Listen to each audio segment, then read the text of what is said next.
Welcome to Nasdaq Trade Talks. I'm Jill Malandrino, global markets reporter at Nasdaq, with daily insight on the Nasdaq-100 index, or the NDX, which is made up of 100 of the largest domestic and international non-financial innovative companies listed on the Nasdaq stock market. The NDX has been the barometer for U.S. large cap growth and also one of the best performing indexes over the last decade and a half, not to mention one of the most liquid index ecosystems in the world. Joining me is Joyvce. He's the managing director on Nasdaq's market intelligence desk, taking a look at some fresh resistance levels in the Nasdaq-100. Brian, it's maybe not a V-shaped recovery in the economy, but certainly a V-shaped recovery in the Nasdaq-100 for sure. Hey, Jill, thanks for having me on. So yeah, absolutely, I agree. The Nasdaq-100 did make that, does clearly have a V-shaped recovery. It actually made new all-time high today, which is just remarkable considering how far down we went. The shutting down of the economy, the geopolitical risks that are increasing day by the day with China, and the more recently the social unrest that's been taking place with the rioting throughout the entire country. So there's just so many things going on that seemingly are so negative, and here we are, the Nasdaq-100 just today made a new all-time high. So certainly interesting times. Yeah, it is for sure. Let's take a look at our first chart here. This is the Nasdaq-100 on the daily. What are some of the key levels that you're looking at? Well, the main key level here is that prior all-time high. We eclipsed it just marginally today and then reversed back lower. So, over the last few weeks, I was kind of looking to that price gap in the blue lines there as as a potential top. But once we got through that, then it was pretty clear that the new highs were going to be tested in the Nasdaq-100. We did that today, and we could certainly still go higher for the upcoming weeks.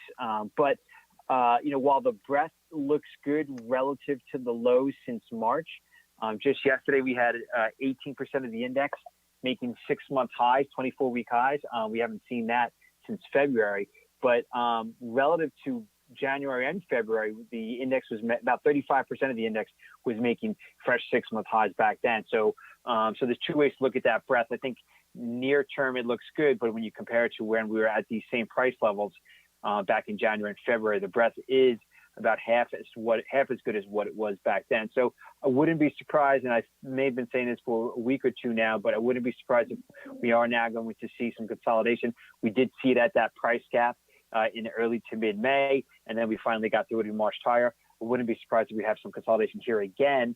Whether or not we lead to a, say, 7 to 10% double-digit decline and then consolidate, or if we just kind of have a sideways consolidation, that remains to be seen.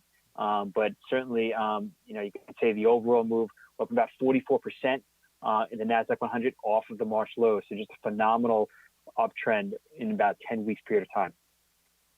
All right, let's take a look at your second chart here. This is really interesting. It's from 2015 to 2016, and you're recognizing some of the same patterns.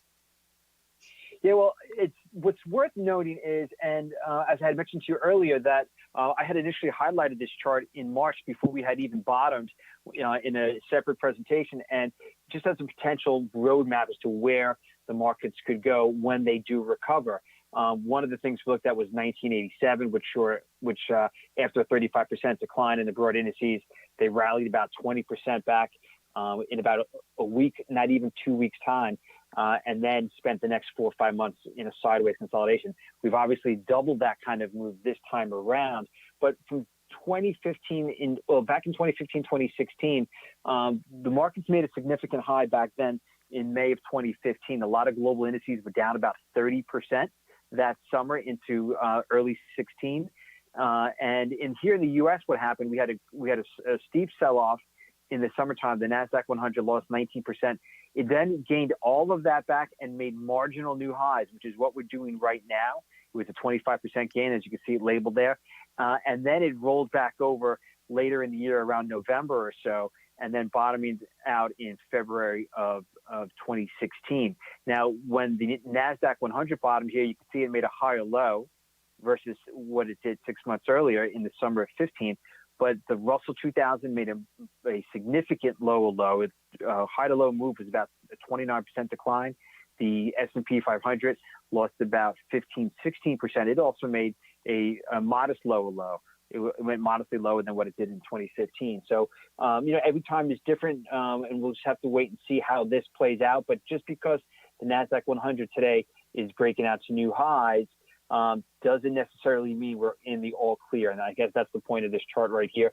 We are noticing, if you look underneath the hood of the surface, a number of the main indices and sub-industries are hitting some pretty key significant technical levels where you can expect resistance, and they're reaching those levels when their momentum indicators, such as the RSI, is approaching those overbought 70 readings. So definitely something to keep in mind. I'm not trying to be too bearish here, but I wouldn't. It shouldn't be surprising after such a significant move from the lows. Again, 44% for the Nasdaq-100. 52% for the Russell 2000.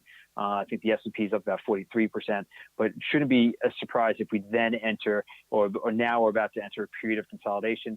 The adage of sell in May could certainly fit in here. Just because we had a strong month in May across the board doesn't mean that doesn't apply, because really it's these summer months of July, August, and September where the seasonality, the negative or the bearish seasonal trends tend to kick in. So that still could be a factor. No June swoon? We'll have to see, considering the massive run-up that we've had, right? I mean, Brian, I know with people, strategists and different economists that I've had on the show, just trying to explain the disconnect between what we're seeing with economic data, what we're seeing anecdotally, 40 million Americans out of work, protests on the streets of America to a level that we certainly did not expect. And the market is virtually ignoring all of that. Yeah, well, in late January, we had a bit of a break in the market, and at that point, I was looking maybe for a rollover. Nothing of what we had, but maybe in the range of say 7 to 10%. Mm-hmm. And what happened is it only lasted for a couple of days, and then over the ensuing few weeks in February, the markets just melted higher. And I can remember one famous pundit on the television, I think it was Kramer, saying, where are the sellers? Because every day the market was just going up and up and up. And then bam, eventually it came. So sometimes the timing can be very difficult. There may be a lot of factors as to why, the markets are trading higher in the face of negative news. Typically, a lot of times when you see that, it actually occurs, in bull markets, coming out of significant lows. In 2009, a lot of people doubted the initial stages of that rally. So again, it remains to be seen what's going on here. As far as the writing goes, I've seen a lot of analysis on the websites and on television, where in '68, when we had the riots back then, the market was able to march higher before then rolling over the following year. So, it just remains to be seen. But, these things can take some time to play out. I think you could have a lot of cash coming into the market in the last week or so. Yesterday, we had a very strong ADP number. We're seeing the regional banks kind of rebounding strongly there. The long-term, the long end of the yield curve, especially the 30-year Treasury yield, made a breakout yesterday from a 10-week range.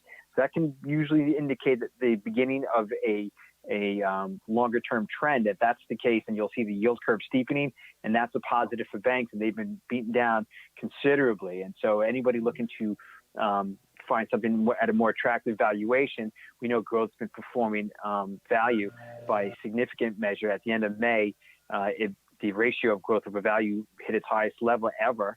And those indices have been around since the late 1970s. They eclipsed the prior high from February 2000. So these things could take time to play out. I mean, even the airlines today and yesterday are up double digits. So, just phenomenal moves there into these previously underperforming groups. But we'll have to wait and see. I think, we could see a rollover and a significant pullback from here. But even if we pull back, say 10, 15% relative to the move off the lows, it's really not so bad. So given the wide ranges we've been seeing since March, since the February highs, a pullback of 10 to 15% would not be surprising, and it wouldn't negate the constructive price action we've been seeing over the last couple of months. All right, Brian, great stuff. Thanks so much for joining me. Thank you. Have a good day. All right. And thanks for joining us. I'm Jill Malandrino, Global Markets Reporter at Nasdaq.